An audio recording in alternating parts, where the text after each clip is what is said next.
I've had multiple times where the parents have done stuff that's placed staff and kids in jeopardy.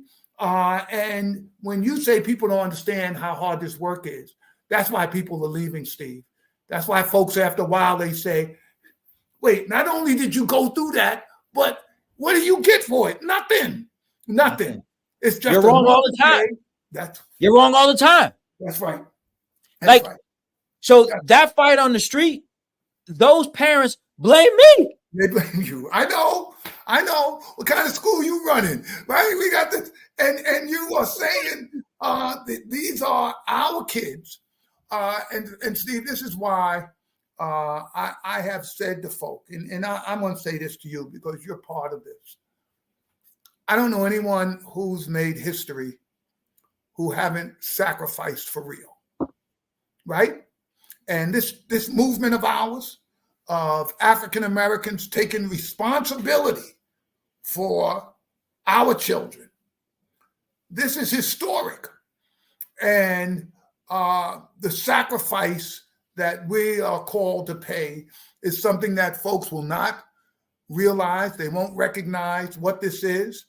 And the folks that I know who are in this business and now, 10 years ago got out and are happy, and they see me, they're like, you still doing that crazy stuff?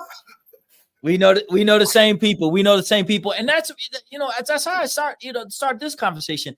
How is it that you stay in it? Because this is a conversation that people don't understand. Julie, being wrong all the time. Yeah. All the time. Everybody knows how to do this better than you. Yeah. And you are, one thing I've seen you fail at is retirement, because your black behind was supposed to have been retired almost 7 years ago. So I don't even understand what you're still doing. Like, when they put your name on the building, that means you don't work there anymore. So you'll get a kick out of this, Steve. So, we were all shut down for COVID. And during that period of time, I couldn't go see any of my kids, right? Because they were afraid if somebody was sick and you went to 5 classrooms, you'd have to send all the class. So for about a year and a half, I didn't see any kids. So now we go, okay, we're all back in school. We're not doing that anymore. And I'm like, I'm going to visit every single classroom because I haven't seen my kids for years. I walked into the 5th grade class and they were like, one little girl was like, oh, Mr. Canada, we thought you were dead. And I was like, yeah, you haven't seen me for a year and a half in your lifespan. That's forever, right? So the guy must have passed away. But so let me be serious about answering your question, Steve, because it's a serious question. And there are a couple of answers to this that I think are important. The first is that I trained my superintendent.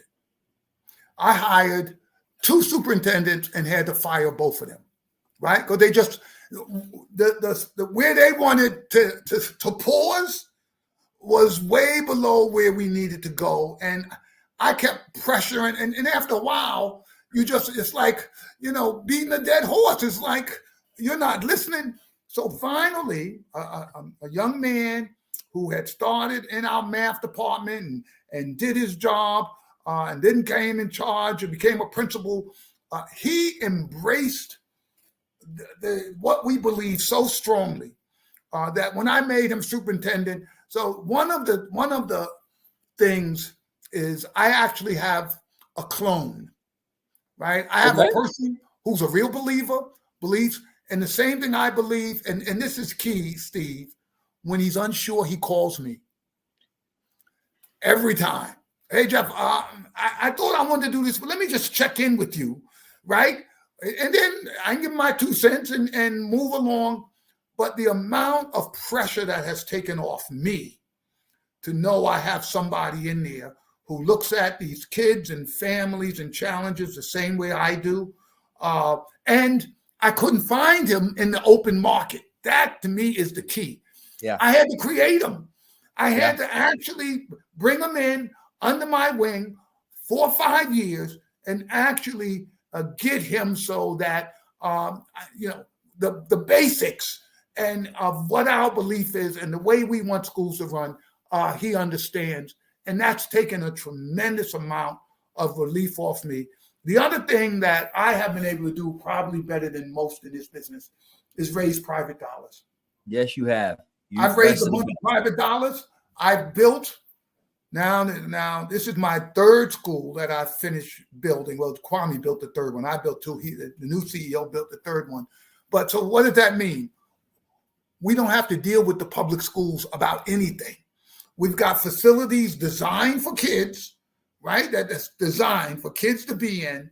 And I have enough of a resource, financial resource, so that money won't educate kids, but it can paper over a lot of the challenges you run into, right? It just is, it won't solve it, but boy, I say, it will solve some of it. It will solve some. I mean, if you could put two teachers in the classroom, then you are, then if one of them is mid and the other one sucks, you're in a better situation than most people. Exactly right.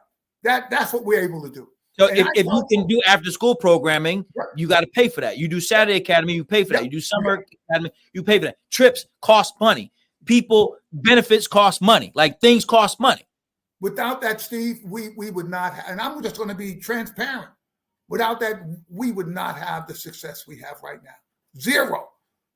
It costs us a fortune. We have after school till 7 o'clock. 85% of my kids go every day.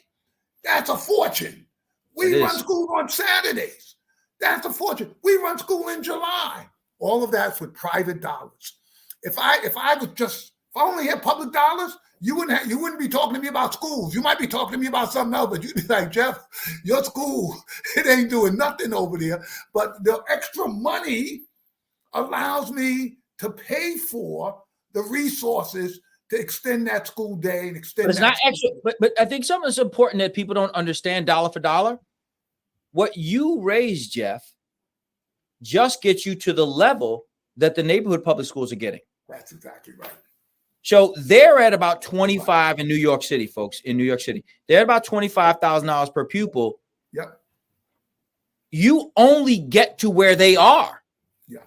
And with the money that you get, you can run after school programs. You can run Saturday academies. You can run July, and you can pay your teachers more.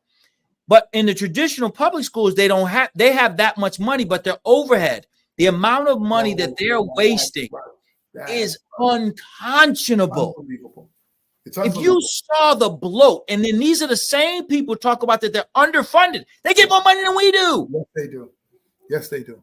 Yes, they do. They start with it. Yes, they do. That's just real. And there is no equalization. And New York is better than most places, by the way.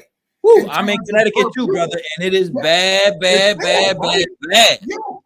Yes, and I've been traveling to folks who trying to run schools off of $7,000 per pupil per year, and you're trying to compete, and I'm just like that. That is mission impossible. Connecticut, in one of the school systems that we're now looking to open a school in, that school system receives $23,500 per pupil. The charter schools get $12,600. See. But watch this. That school district gets to keep the $23,500 even when the child comes to the charter school. Oh, see. Those same people, you froze. Hold on, Jeff. Hold on.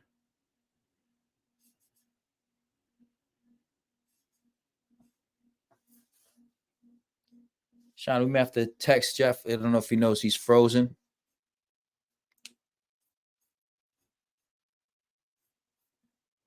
Yeah, he'll come back on. Here he comes. Jeff's coming back on. As Geoffrey Canada's coming back on.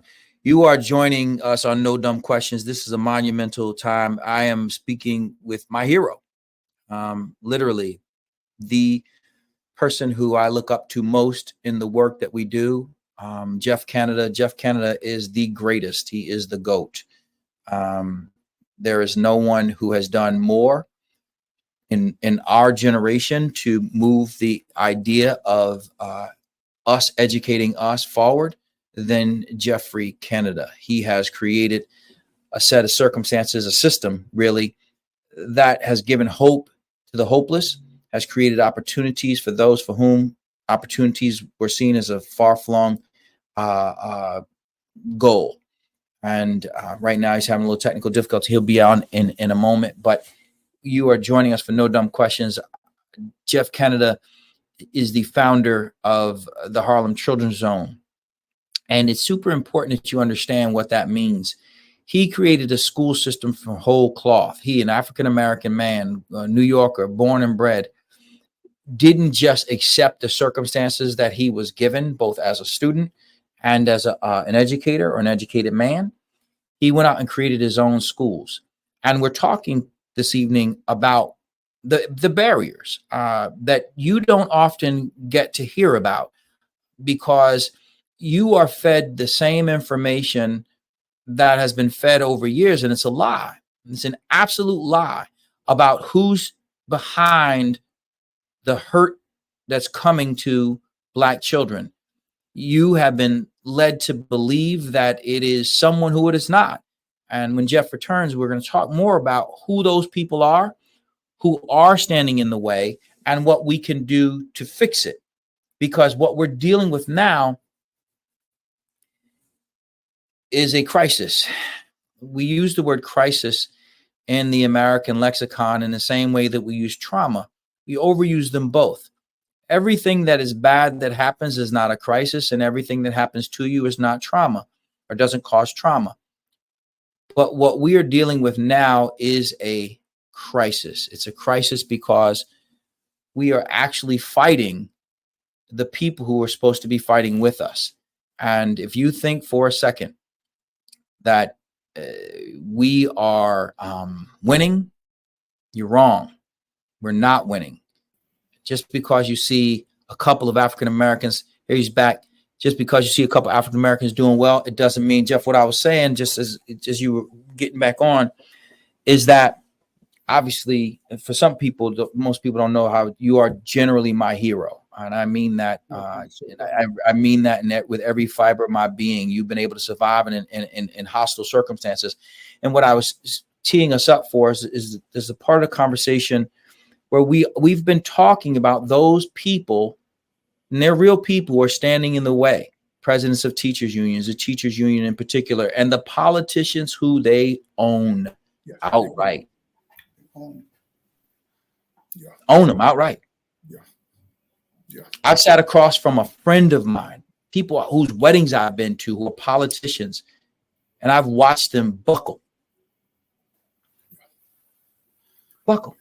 And it's not even big money.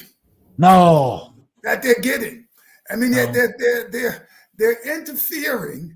So this is what I've said to folks, Steve. So, I grew up in the Bronx, South Bronx, in the 50s, one of the worst sort of education opportunities for young people, poorest congressional district in the United States. Today, same schools. They have failed. Now, I'm 72.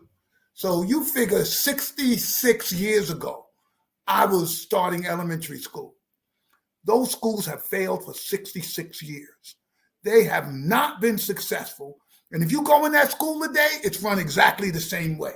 Now, I tell you this, you go in the South Bronx and you try and open up a charter school and see the resistance you're going to get. I'm not talking, people don't understand how big the South Bronx is. I'm not talking about thousands of kids. I'm not talking about hundreds of thousands. I'm talking millions of kids that we can document have failed every single year. And yet, if you go in there and you say, I want to go in and I want to open up this charter school, you'll have, and Steve, it just won't be the teachers unions. You'll have folks from the community. That's what I want to talk about. Now we're getting into what's really good. Woo-wee. Now you done stepped on it. Talk about that, because what people don't understand is our great enemies now are people who in many cases look just like us. Yes, many cases look just like us. Many cases.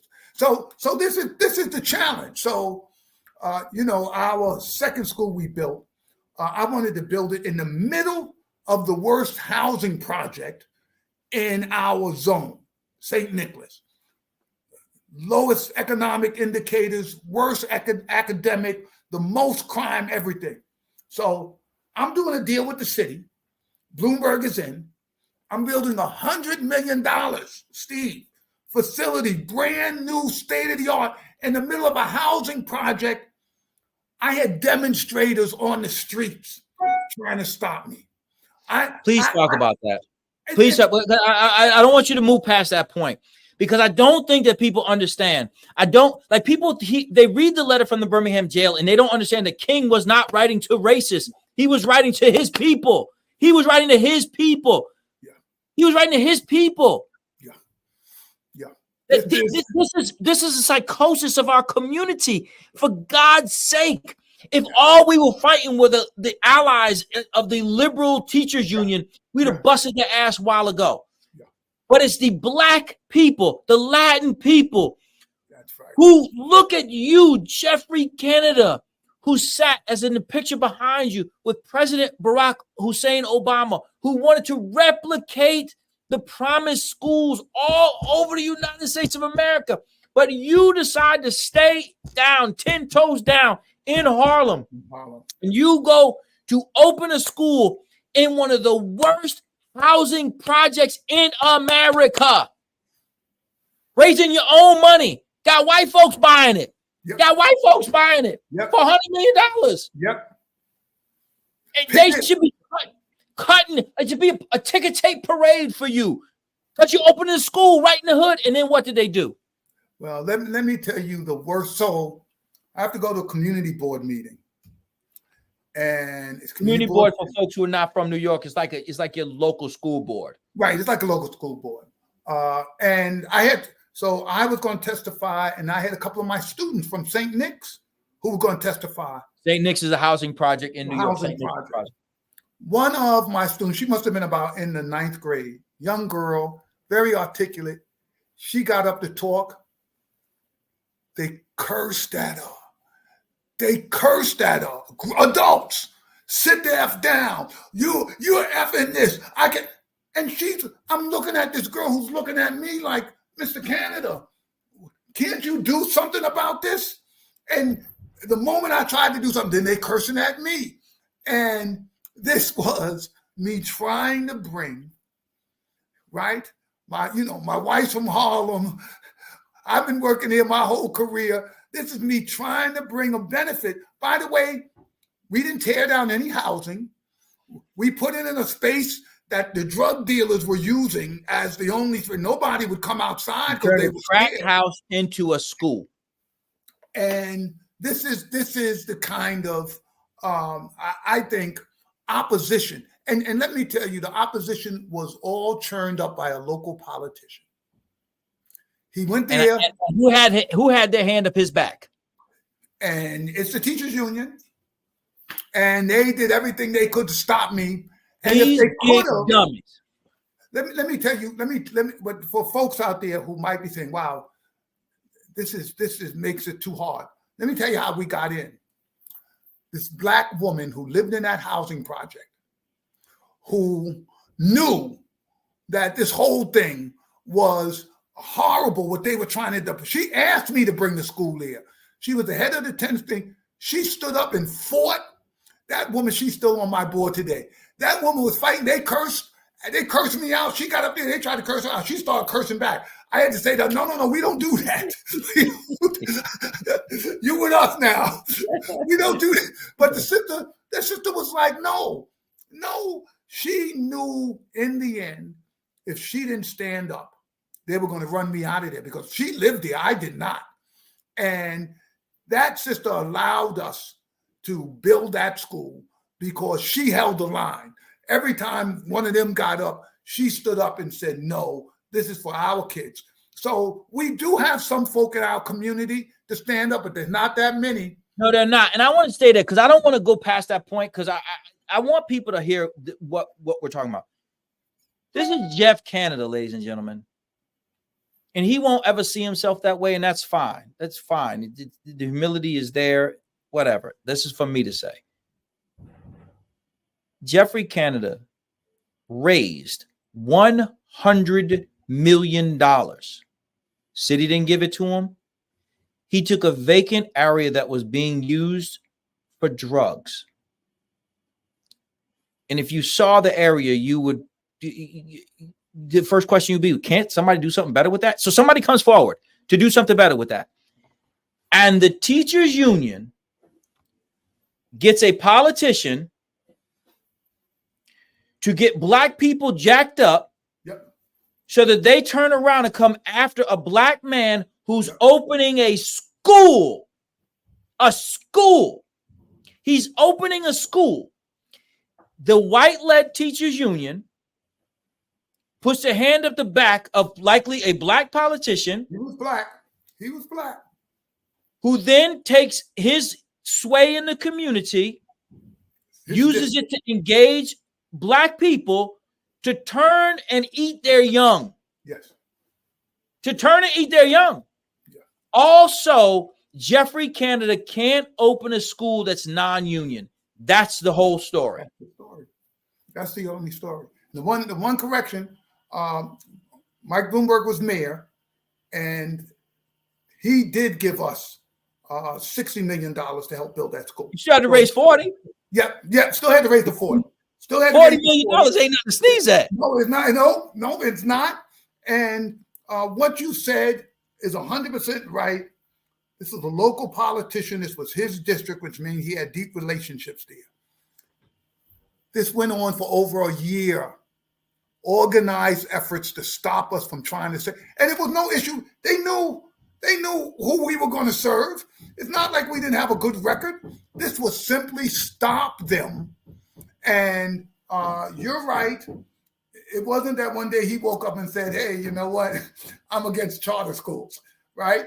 It was clear teachers' unions had him in their pocket, and it was like, stop Jeff. So let's stay there.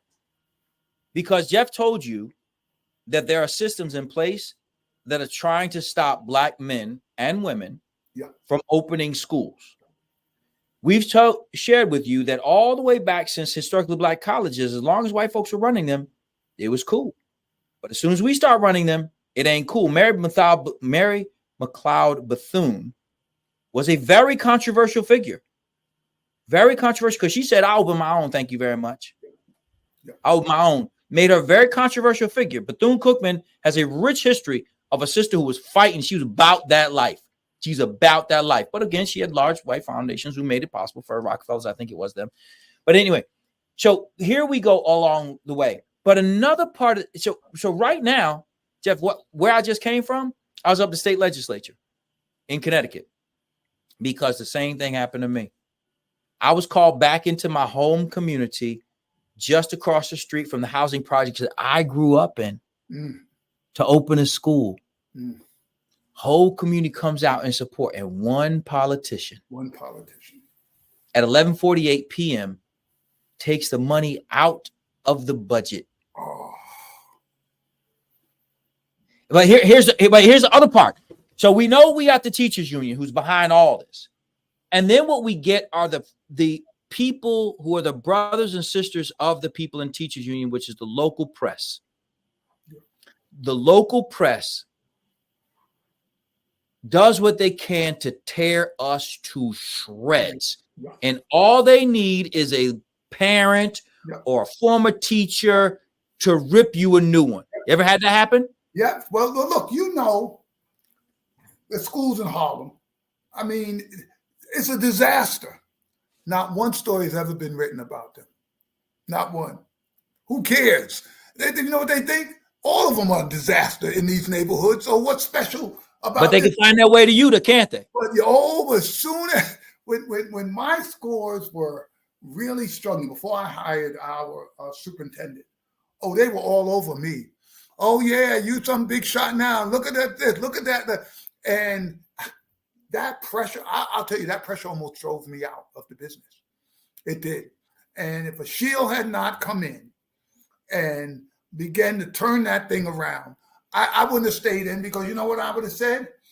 In the end, I can't take that constant assault and attack, because then they get to your parents, they get to your kids, and then everybody starts to believe, oh, this place ain't about nothing.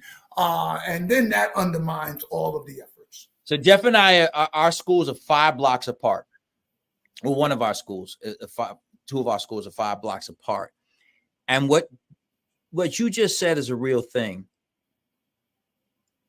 The local press are also union. Yes, they are. And in many cases, either their mother, their spouse, their child is a teacher. Someone in their family is what they refer to as a public school teacher. Yep. And they empathize with them more than they do anyone else. And then when they see Black men running our own schools, yep. Sure, we have issues. Yes, stuff happens. We hire people who do dumb things. Kids fight. Yep. Parents fight. They do. I don't want that. Kids take dirty pictures of each other and they send them to each other. Yep. You know, teachers do bad jobs at grading. They don't come to work on time. They leave work early. We got principals who quit. Like, we got all that stuff happens. That absolutely happens. Yes. But it's never to the level that they say it is. Yes, that's first. And if they really wanted to focus on those issues, start with the big system. Start with the neighborhood school system. That's where they should start. And as I said, they will write not one story about that school 2 blocks away. Not one. None. All the same stuff, even worse. No one cares. And we've become a lightning rod for this. But let me tell you how, because I talked about Ocean Hill, Brownsville, and how the union shut down everything. So, Waiting for Superman happened. It opened up in theaters, right? I mean, real movie theaters. It was there. I had already told my wife, we had gotten so much publicity and everything else. I've never had a reason to go to the Academy Awards, but I know this documentary is going, because everybody's talking about it. Not even a nomination. So I said, how could we not? Screen Actors Guild. Another union. I didn't know what that was. Another one connected to. There's no way that the Screen Actors Guild is gonna nominate a guy who runs a non-union school for an Academy Award. Not even a nomination. I was still today one of the greatest education documentaries. I actually, let me take that one up. The greatest education documentary in history. The greatest. The greatest. Then I realized, how deep this thing is. I was like, wow. As long as they can't control what you say, they can't control your narrative. These are the same people down there talking about how dastardly DeSantis is for taking certain things out of the curriculum, and they do the same thing. They're doing worse. They won't even. DeSantis will let us. DeSantis will let you open schools. He let me open schools. Kemp will let you open schools. He will let me open. They will call us to have us open schools. Yes, the call. Right. That's right. Doug Ducey out in Arizona, Republican, would be like, "Come on, open." They wouldn't tell you to teach nothing. Do you, bro? No, dude. Yes, that's right. Your school, you do your thing. That's right. That's right. It has been our Democratic allies that I support in almost every other arena, except when it comes to education. They have turned on us, and they won't stop. I was just up at the state capitol, and I'm talking to people, and they're talking to me in whispered tones, and I'm like, "Are you serious right now?" Yeah. I'm talking to somebody from the governor's office. The governor's office person is telling me what they did to you is wrong. All right, well, tell your man that then. Yeah. Well, I can't get involved with that. What the hell are you doing that in? That's the problem. At the same time, anytime your scores drop, anytime somebody does something at your school, anytime somebody says something about you, boom, they're coming for you. They're coming. You're 100% right. We had an incident, and they wanted to talk to one of the kids, and we said no. We said no. We don't let the press come in. They were like, well, we're going to stand outside and we're going to grab whoever comes out, parent or kid. So I told my team, we're going to have, that's blackmail. They basically saying, you won't talk to us, so we're going to find somebody. Now, who's going to talk? Somebody who loves us? They're not going to be the one they're going to grab. They're going to get somebody. And I was just like, the problem is, it is always a story when there's a problem. In our schools. Yeah, in our school. In our school. Yep, in our school. But unless there's a shooting in a traditional public school, there's no problem. This is no problem. No. So this is we get kids 5, 6 grade levels behind, no problem. No but when they don't test on grade level in our school, oh my God, Dr. Perry's scores were in. That's right. He came to me reading at the 2nd grade level in the 9th grade. That's what they don't understand. And it's the reason, Steve, it's the reason I started with elementary school, because I knew what I was going to get in middle school, high school, coming from my neighborhood. Guess who gets 3 years, 4 years behind, right? Man, and you're facing a clock. You're 4 years behind. Even if I give you an extra year every year, you're in the 9th grade. I'm still not going to get you there before it's time to go. And that's a setup. And the only place they care about it is in our school, because that other school is going exactly, they're doing twice as bad, not even a story. And what they'll say is they lack resources. Like, are you serious? They got more money than we do. They do. Yes, they do. Yes, they have more money than we do. They have more buildings than we do. They have more resources than we do. They have more back office than we do. They got more everything than we do. And they suck. Everything. And it's terrible. And no one cares. I mean, literally, no one cares. There's no one writing stories about the South Bronx in education. No one's writing those stories.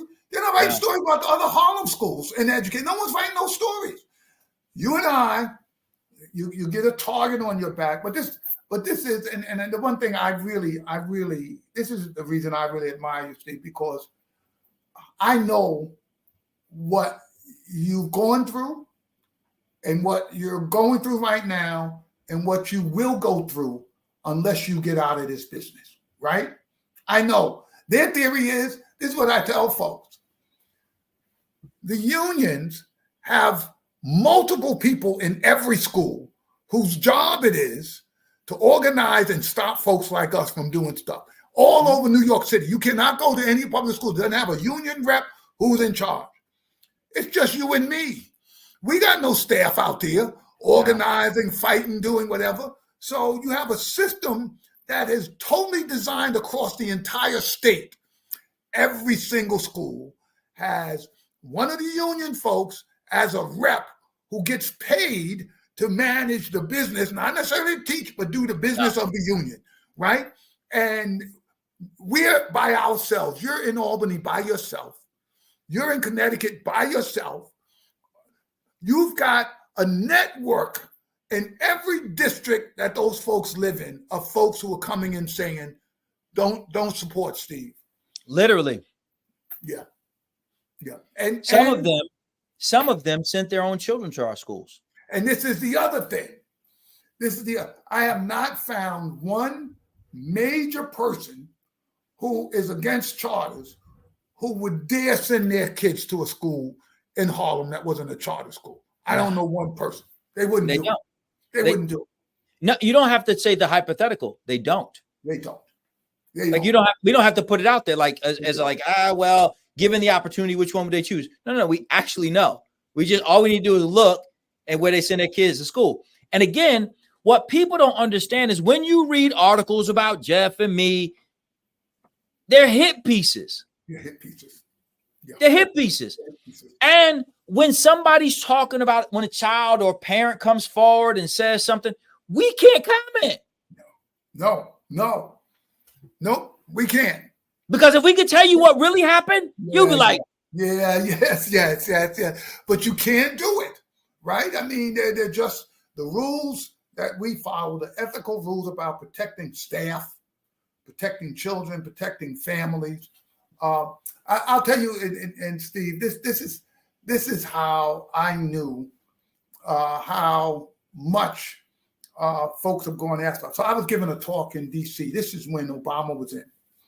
And Arnie Duncan was Secretary of Education then.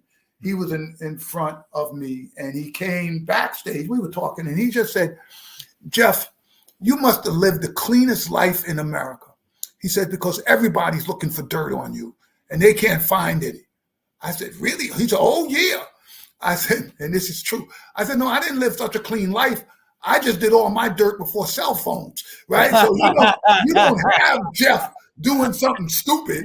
And as you know, back in the day, if it didn't make the newspapers, it didn't happen, right? There wasn't all this online and Instagram. So that period of time when I was doing what most folks my age were doing,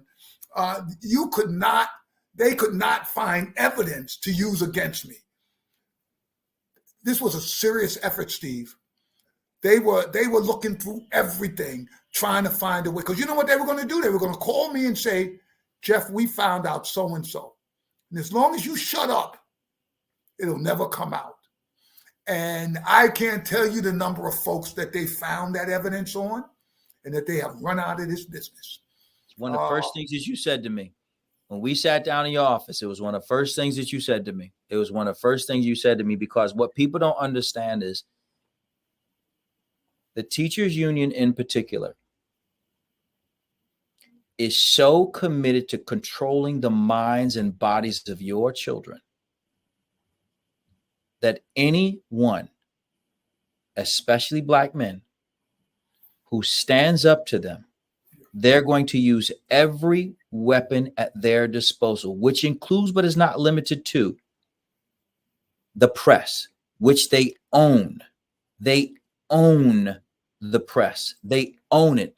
The teachers union shut down American public education during the pandemic, despite what even the CDC said was circumstances that didn't require it. Said 3 feet apart, which is about how far you sit from anyone anyway, unless you're sitting on an aircraft. That's right. So despite that, the teachers union shut that down. The teachers union put police in your schools. They're the ones who put the cops in your schools. You have cops in your schools. You don't think that you like it? The teachers union, who represents the police officers in your schools, those school resource officers, those SROs, they're in the teachers union. Every time they say we need more nurses, they're in the teachers union. They have a conglomerate. They are at their core a cartel bigger than any cartel you've ever seen, that controls the minds of our children and has for generations, have shut down school systems.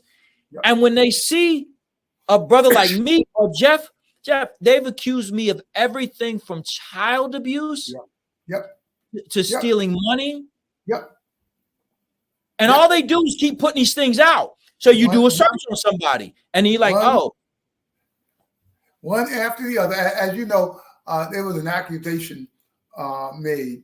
It was some crazy accusation that I was involved in watching illicit stuff with some kid, which is crazy. I'm not even in the classrooms. The whole thing was, anybody with any sense at all would have said, this is stupid. Oh, no. There I was in front of this group. There were 3 people. And in no time, I realized, as they started asking me questions, I was like, oh, y'all asking me questions like about crimes. I got to get a lawyer. I had to come in. The whole thing, they admitted afterwards, after my lawyer showed up, they said, oh, this is stupid, Jeff. We know it's stupid. And I was like, oh, yeah, but you had me dragging this guy before you would get to the fact that the whole thing is ridiculous. And you don't even want to pretend it's real when the lawyer's there. But without the lawyer, y'all are going to drag me through this whole. But yeah, they will use everything. Because you run schools that educate black people. We cannot leave this point. And I know we've gone longer than we said we would, but this is just your words are so important to everything we do. Because you decided that you wanted to educate black children, they were trying to pin something on you, not just would have defamed you, not just would have sent you to prison, but would have taken your entire organization and crumbled it to its core. Oh yeah, the whole organization, whole organization. Yep, whole organization. And people don't realize what that means. All the black people you employ, all the black contractors that you employ, all the food contractors you employ, all the black doctors that you employ, every single brother and sister that you get put on. And here's the part that really sucks, right? How many of those people would stand up and be like, no, that ain't him? Here's the problem. When the heat comes, everybody goes. They were like, well, I don't know. What do you mean you don't know? You've known me for 15 years. You don't know? Well, I ain't don't bitch you know. all the time. Like, that's what we doing now. I will tell you, the only thing I can say is our kids are worth it. Our kids are worth it. And that's it. It's a terrible price. One of the things I'm hoping to do, Steve, is I'm hoping to get some of the HBCUs involved in running charter schools. We need We some both are. we need some additional folk to join this who have established organizations and their own sort of political place and standing in our communities, because they've left this on a couple of us, right? Just a couple of us. You can name them, it's a handful. And it makes it easy for them to pick us off, for them to constantly focus on every single thing you do, because there's so few of us. And we need more people in this business. We do. And the kids are worth it. You know, when as people are watching this, what I'm hoping that they hear is that you are looking at two humans. Well, I would say he's superhuman, but you are looking at a superhuman. Hey, man, listen, I give you your flowers because I know that you carved this lane from stone. Mine is narrow, but there was not one for you. Yeah. And I'm sitting there chipping away at it, chipping away at it, chipping away at it, chipping away at it. So the cats who coming behind me. But real talk, the children are worth it. I had a conversation with one of the sisters in our space in the city. And I said to her, how many of your current staff will spend the night in your school? She's like, none. I said, how many nights have you spent in your school? Yeah. In order to do the level of work that you have done, Jeff, spending a night in the school is like, I mean, of course. I mean, yeah. I mean, yeah. I mean, yeah. How many birthdays have you missed? How many games have you missed of your kids? How many times have you come in on two wheels to an anniversary? How many times have you missed things that somebody said, do not miss this, just this. I'm asking you for one time. Don't miss this. When we say the kids are worth it, that people don't know what the price is. They don't know what the price that you pay, and it's a real price. And you know, I always worry about you because I know you're out there. Because there are a number of folk in the business, but they won't say nothing, right? They quietly in your ear, they'll say, but they're not going to say anything publicly. And any of us who speak up publicly, you get a big fat target on you. And I need you in this fight, right?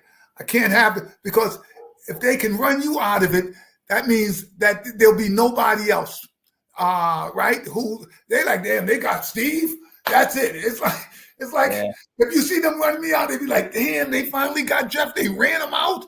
And you'll be like, what chance do the rest of us have if they can knock off you and me? And that's part of the issue. And I just really want you to stress for yourself to take care of yourself. We need you in this battle. And it's a long battle. It is long. I appreciate that. I appreciate that. And I will say this, as the gospel song says, I ain't no ways tired. Yeah. You know, I'm not the enemy that they want. I'm not him. Pick 50 Cent. He seems that he'd be an easier out than I am. And he seemed like a tough one to a lot of us.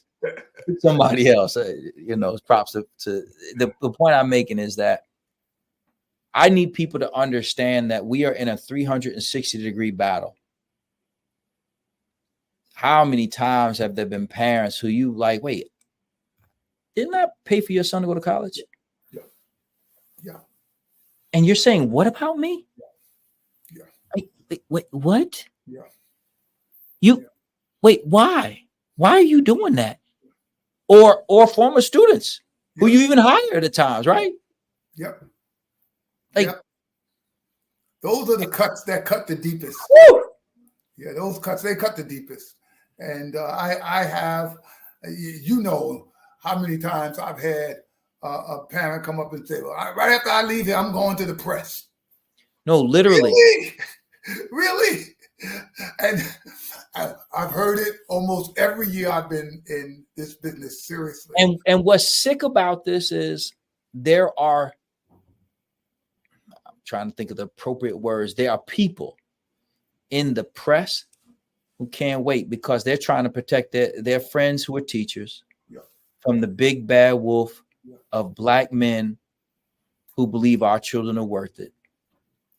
Ladies and gentlemen, I mean, you here's Geoff Canada. This is a man who has raised hundreds of millions of dollars. If he were to have done so in the for-profit sector, you'd be looking at a billionaire easy. Easy. If you take a look at the skill set that you have, one of the reasons why billionaires are cool with you is because they look over like, I can't do what he does. Like, I mean, that's easy. They look over like, he could learn how to do what I did. He went to the same level of school as I did. Like, I mean, this is easy. How much a stock is worth and is not worth to speculate over that. But take a kid who comes in at 7:30 in the morning, talk about FU. Yep. And get all that off of him and get him to sit through math class. And then get the math teacher to teach him like he's somebody. And get the principal to monitor the teaching like it's somebody, and get the office staff to answer the phones in a polite and decent way. Yes. Get these people, get parents to come to the school to do something other than complain about the school. Yeah.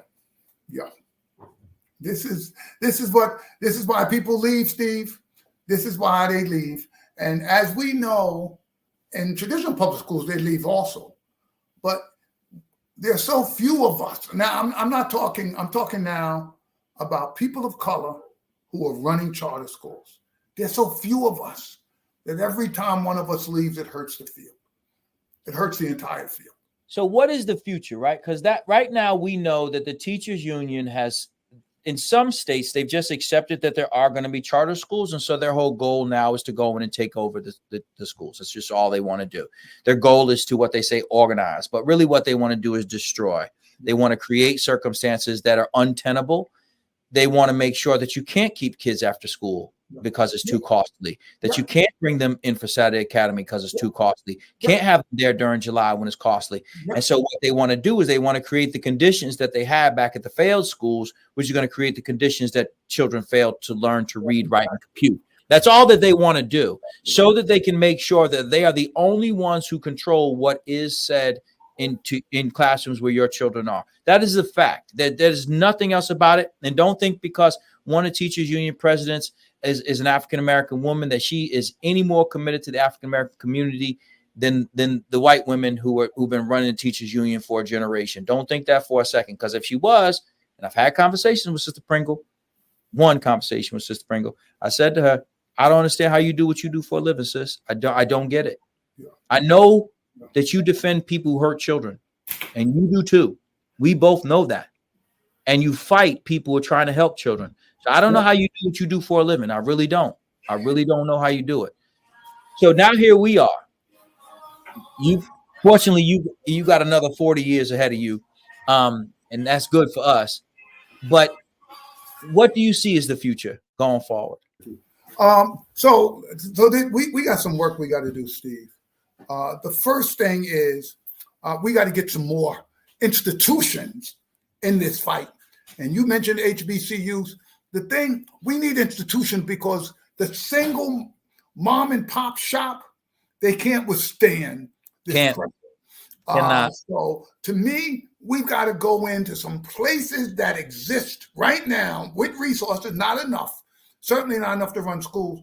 But my hope is that over the course of the next 5 years, we can get some additional institutions in this, and we can make a case to fully fund these places so they can be successful. And what that means, it's not, you start up any business, you need a really significant investment for the first 3 years to get that business up and running. What do they give us? Nothing. You're lucky if you can just hire a couple of people to try and get this done, unless you're one of the chosen ones, in which case you will get money to get this done. But to me, this is about, we got to get a group of educators.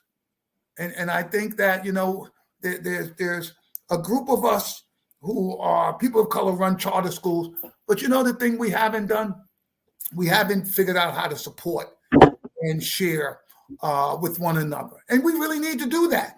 And then the second thing is, we got to deal with the capital needs for real. We got to go out. And, there was a moment where everybody decided after, the challenges around racial reckoning, that everybody was giving money to HBCUs, right? Oh, I'm going to give money. There was a moment we should have said, that may or may not make a difference if it goes into HBCU. That $10 million, that may or may not make a difference because they've got so many facility and other needs that if you do that same investment in Black-led charter schools, you'd get a 10-time payoff for that. But we weren't there. We weren't visible in a way that sort of said to folks, you have more than one choice. People thought they only had one choice. You care about Black education, go to HBCU, right? That was a choice.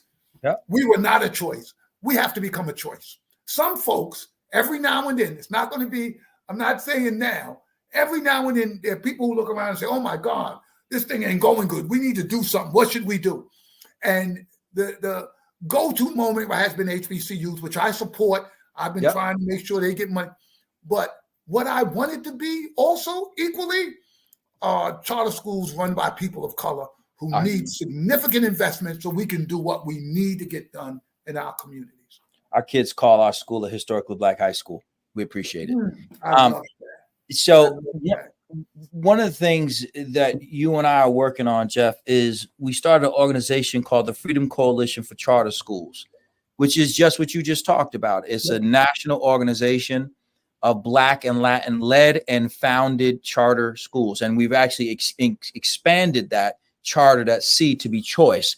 So now we're also considering home schools and other schools of choice, because in some states, there are no charter laws to make it possible for them to have charter schools. And in other states, it's just people are too far apart for there to even be a full-fledged entire school in between, because the population just doesn't support it. But there are schools that are founded by African Americans and Latin people who are designed by us, for us, to create the opportunity for us to learn. And we are, of course, honoring you on May 7th in New York City, because you deserve it. We need to make sure you get your flowers now, for real. Thank you, brother. I mean, and I mean that because I know my time in this struggle is limited, right? Because in the end, I'm 72. I know time is not on my side. It's just, you look at our president race and realize that clock won't stop for anybody. I don't care. And I don't want to be them. Okay. Well, I tell you what, you'd be a young presidential candidate. So, but I'm saying that because I'm hoping one of the things on May 7th, one of the things I'm hoping is we gotta say to the troops, we need more generals. We need more lieutenants. We need more sergeants. In this struggle, it can't just be a couple of us. Everybody knows who to go get if you want to ruin our movement. You only have to get 3 or 4 people right now, and that's not. There's no other group. You look at yeshivas. You look at the parochial schools, the Catholic schools. You look at the private schools. You can't attack one because they're hundreds and thousands of them, right? So they just become part of the ecosystem. You want to come after Black charter operators? Yes, a handful. And we're the only ones yelling. Ain't nobody else yelling about this stuff. The big charter school operators, they're not yelling about unions and stuff like that. That is not what they're going to do. So in some cases, they get a pass.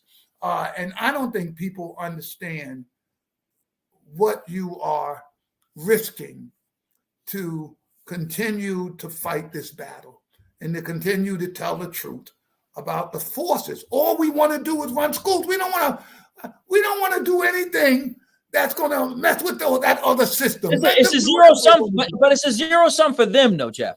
It's a zero sum for them. For them, it's you can't run schools without our permission.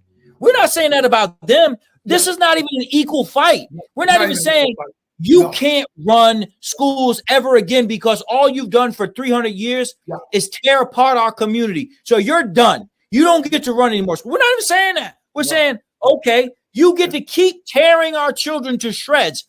We just want to take a couple that we can get right. Yeah, just a couple to get right. That's right. That's right. I'm not interested in running 30 schools. I just want a couple, right? That I can go out and say, we can educate our own kids. Just allow us to do that, right? Right. But we cannot because, and you are right. Listen, man, I recognize every single day, every text, every call, every person I don't say hi to, every person I do say hi to, every time I interact with a child, every time I interact with a parent. Somebody called one of the states that we're in and said that I slammed a child. I wasn't even in the state. Wasn't even in the state. Wasn't even in the state. No, wasn't even in the state. But it didn't stop them from saying it. Nope. And didn't stop somebody from bringing it to my attention. And I was like, but you were with me. Yeah. What do you think? You know where I was when you were there. The ones who mention it, maybe one person. The ones who talk about it, that's 30 people. And they didn't have the right. They didn't even come and say, did this happen? They're just going on, oh, yeah. Like it's true. Whatever they read, whatever Facebook post they read, whatever article that's written, they're like, I knew it. There's no way, because in their mind, no one could just be good and committed to the work. In their mind, the only way you would do this if you were going to become a trillionaire as a result of it. In their mind, there's no one who could really be that. But I'm here to tell you, you, Geoff Canada, are that person. You have always been the kindest, most thoughtful, caring person in this space. You know, when first we met on CNN, even there, they tried to pit us against each other, and you didn't take the bait. You said that brother's doing what he needs to do, and you know, so many times people who are a couple of years ahead of us, they look back on the people coming behind and they talk about what they ain't doing and what they can't do, and you didn't take the bait then, and you never have, and I appreciate you for that, man. It is humbling to know you and to call you a friend. This work is worth it. Our children are worth it. And for all those who are coming for me or you or whoever else, I know I can't stop you from coming. And I know inevitably that you'll poke a hole in some part of me, but you have to bleed me out because I'm not going anywhere. Like I'm not going anywhere. Well, that's a pact between the two of us. We're not going. I guess when they're carting me out, saying the goodbyes, they'll be like, he wasn't kidding. He wasn't going. I ain't going. Somebody asked me what I was doing next. I said dying. Like, what? It's it. That's all I got. Some of us got no other choice because we know the truth. Yeah, right? We know the truth. And as you said, our kids are worth it, man. I appreciate you more than ever. I appreciate you taking the time out. It means everything to me. But why it means the most to me is because I want people to see the living history. They've seen or they've read Du Bois and they've read Washington. They've read so many of the canons of our time. But I don't think that they understand that Ben Mays was a real person, like Geoff Canada is a real person. And Ben Mays had a simple proposition. If I get the opportunity, I'm gonna educate my own. So all we want. That's all we want. And they can come too. I'm not going to keep their children out of our schools at all. I'd love to have them. No, have some in my schools. That's not the issue at all. I think it's awesome. I think that some of the coolest white kids I've ever met are the kids who go into our school who are extreme minorities. They're the white kid in the school. Right. And they don't try to be anything other than they are. And the kids are like, hey, that's my brother Jack over there. And Jack is cool. That's right. The difference is we're not trying to stop them from doing them. We just want to do us. That's it. We want to do for our kids what others do for their own kids, right? They're our kids. I ain't going to go and try and raise your kids. They got a daddy, right? Yeah, right. These are our kids. And we got to take care of them. And you know what? It wouldn't matter. About a third of our school is Muslim. Doesn't matter to me. They're in our community, our kids, Latino.